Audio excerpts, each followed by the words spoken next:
বন্ধুরা, কালকে তো আপনারা দেখলেন পুকুর থেকে এই পাঙাশ ট্যাংরাটা ধরেছে। আর রাত্রে কালকে বিকেলে সন্ধ্যে অনেকটা সন্ধ্যে হয়ে গেছিল, ওই জন্য আমি কালকের আর মাছ কাটিনি। পুকুরে জাবানো পদ্ধতিটাও আপনারা দেখলেন, দড়ি দিয়ে বেঁধে রাখা হয়েছিল, আমি তুলে নিয়ে এসেছি, সেটা আর দেখানো হয়নি। এখনই সকাল সকাল কেটে নেব।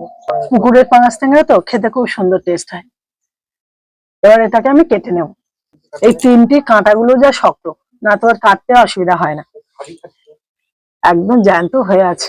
কোন ধার থেকে কাটবো তাই আমি ভেবেই পাচ্ছি না। কাঁটাগুলো একটু শক্ত তো।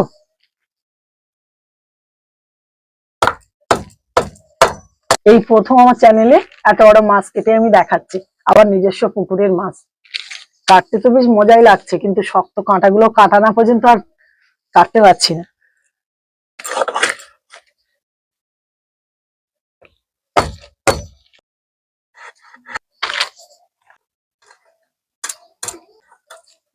আর শীতকাল তো এখন, চর্বিও হয়েছে যখন।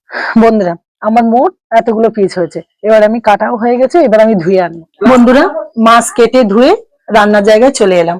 আর এই মাছগুলো অনেকটা তো মাছ হয়েছিল, অতটা মাছ আজকে রান্না করবো না, যে পরিমাণে মাছ লাগবে সেগুলো নিয়ে চলে এসেছি।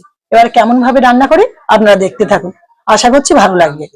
লবণ, হলুদ, যেহেতু একটু ট্যাংরা মাছ, তেলে দিলে তেল ঠিক লাগার ভয় থাকে, তাই জন্য এরকম জাতীয় ছাল মোটা সেরকম জাতীয় মাছের সাথে একটু তেল মাখিয়ে ভাজলে অনেকটা রেহাই পাওয়া যায়। একেবারে যে রেহাই পাওয়া যায় এটা বলবো না, কিন্তু তো অনেকটাই রেহাই পাওয়া যায়, তাই একটু তেল মাখিয়ে নেব।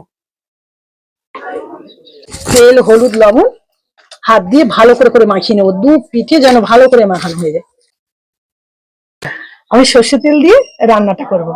তেল দিয়ে দিলাম, তেলটা খুব সুন্দরভাবে গরম হয়েছে। এবার আমি মাছগুলো তেলের উপরে দেবো। আর একটু দূরেই কিন্তু বন্ধুরা সরে বসেছি, ভয়ও আমারও লাগে। আর এই খুন্তির সাহায্যে আমি দিয়ে দিচ্ছি। পিসগুলো বেশ বড় বড় হয়েছে। মাছ যে বন্ধুরা এত বড় হবে আমি কোনোদিন ভাবতেই পারিনি, আমাদের পুকুরে যে বড় হবে। আর বছরে বর্ষার সময় আমার ছোট ছেলে হঠাৎ করে এরকম রাস্তা দিয়ে যাচ্ছিল, ছোট ছোট এরকম 1 আঙুলের সমান, 1 আঙুলের মতন এরকম সাইজের মাছ চেয়েছিল 50 পিস। তা আমরা সবাই বকেছিলাম, কেন ছাড়লি, ও তো বর্ষাতে উঠে যায়, আর আমাদের পুকুরে মাছ অত বড় হবে না, শামুক টামুক খায়। তা বললো ছাড়া থাক না, দেখি না। তো যে 1 বছরের মাছ যে এত বড় হবে আমি কোনোদিন ভাবতেই পারি না যে এত বড় হবে। তো কালকে বেশ ক্যামেরার সামনেই পড়ে গেল, ও আমার ছেলে ক্যামেরা করছিল, ভিডিও করছিল, দেখি পরে কিনা, কি মাছ পড়ে কি মাছ পড়ে, হঠাৎ করে এই বড় মাছটাই পড়ে গেল। বাড়িতে বেশ কুটুমও এসেছিল সেদিনকে, আর ভালোই হলো। আজকে সেটা সবাই মিলে বা রান্না করছি, সবাই মিলে খাওয়া দাওয়া হবে। মাছটা আমি অল্প আঁচে ভাজতে লাগি, আর ততক্ষণে আমার এই উপকরণগুলো বাটতে হবে। শুকনো লঙ্কা আর 3-4টে কাঁচা লঙ্কা নিয়েছি, একটু বেটে নেব। আর এই আদাটা আর এই রসুন গুলো একটু বেটে নেব। কাঁচা লঙ্কা, শুকনো লঙ্কা বেটে নেব।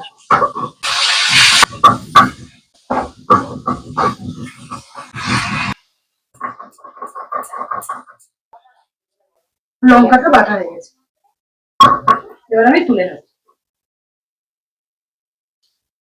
এখন লাল লাল করে ভেজে নেব, এবার আমি তুলে নেব। বাদ বাকি মাছগুলো আবার দিয়ে দেবো। এই মাছগুলো ভাজা হয়ে গেছে, এগুলো তুলে নেব। মাছ ভাজার যে তেল আছে আর তেল দেবো না, ওই একই তেলের উপরে আমি রান্নাটা করে নেব। তেলের উপরে দিলাম গোটা গরম মশলা, আর একটা তেজপাতাকে 2 পিস করে নিয়েছি। গরম মশলার গন্ধটা যে বেরিয়েছে, একটু ভাজা ভাজা হয়ে গেছে, তখন দিয়ে দেবো কুচানো পেঁয়াজ। পেঁয়াজটাকে সামান্য একটু লাল লাল করে ভেজে নেব। পেঁয়াজটা ভালো করে তাড়াতাড়ি ভাজা হবে বলে তার জন্য দিয়ে দেবো একটু লবণ। পেঁয়াজটা বেশ লাল লাল হয়ে গেছে, এবার দিয়ে দেবো টমেটো কুচি,